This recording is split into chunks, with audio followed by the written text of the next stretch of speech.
Hola, ¿qué tal? Bienvenidos nuevamente a su bloque de asesoramiento de su programa Agenda Semanal. Esta semana vamos a desarrollar el tema de la participación de las utilidades. Para eso estamos enlazados con el doctor Guzmán, director del Centro de Empleo. Doctor Guzmán, buenas tardes. Buenas tardes, Carly.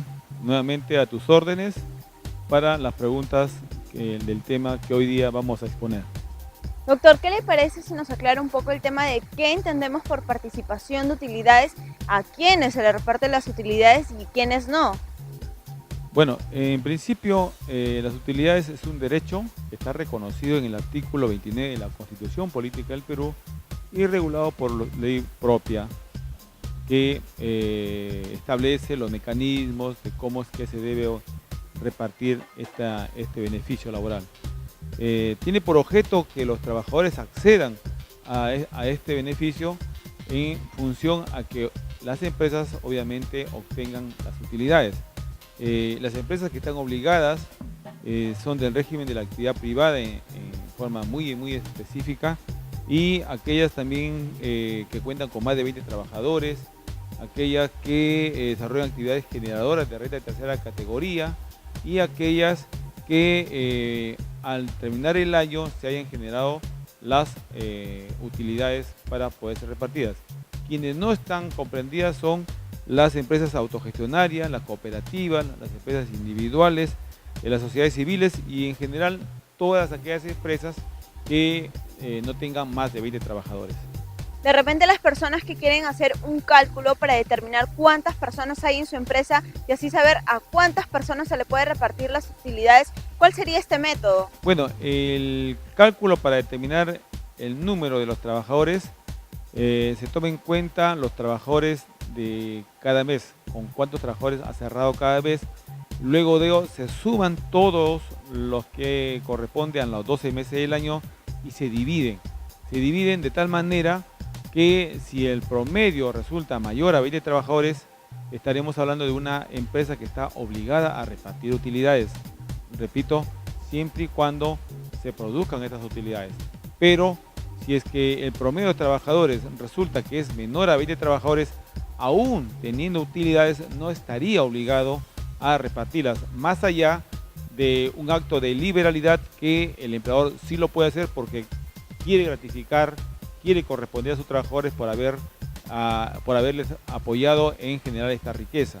Ahora también, si nos puede explicar un poco de cuál sería el procedimiento para el reparto de estas utilidades y de repente el plazo también, porque me imagino que hay un plazo límite para que estas utilidades puedan ser repartidas. Bueno, previamente al paso de cómo es que se calculan las utilidades, debemos decir que el porcentaje de utilidades no es igual para todas las empresas ni para todos los sectores productivos. Así tenemos que para las empresas pesqueras el porcentaje del 10%, para las empresas de telecomunicaciones el 10%, para las industrias el 10%, para las empresas mineras el 8%, para las empresas de comercio y restaurantes 8%, y para todas las demás es el 5%, las que no están comprendidas en los porcentajes que hemos señalado.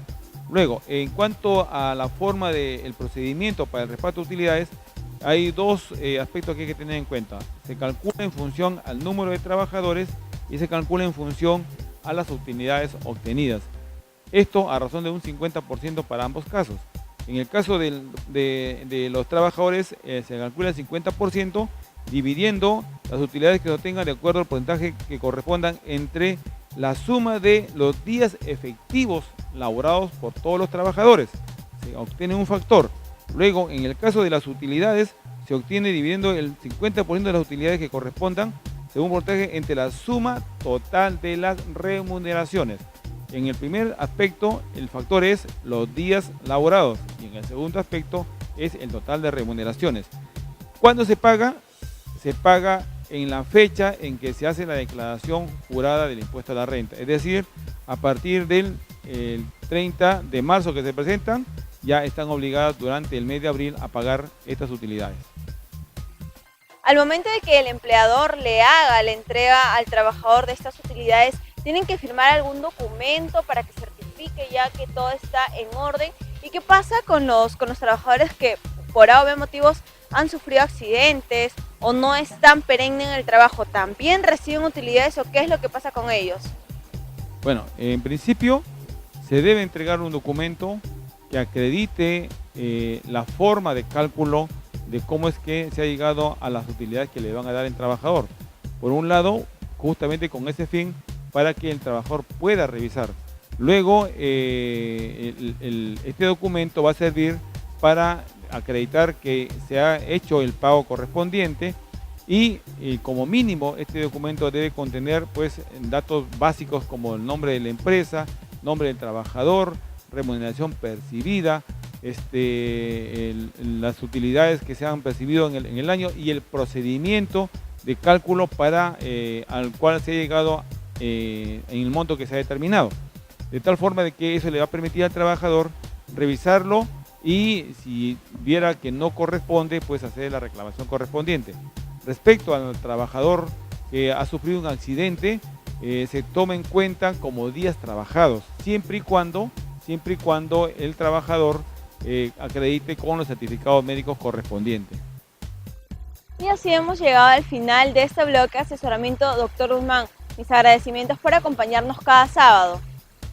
Gracias, Carly, y como siempre a tus órdenes para poder continuar difundiendo las normas del derecho laboral para todos los trabajadores.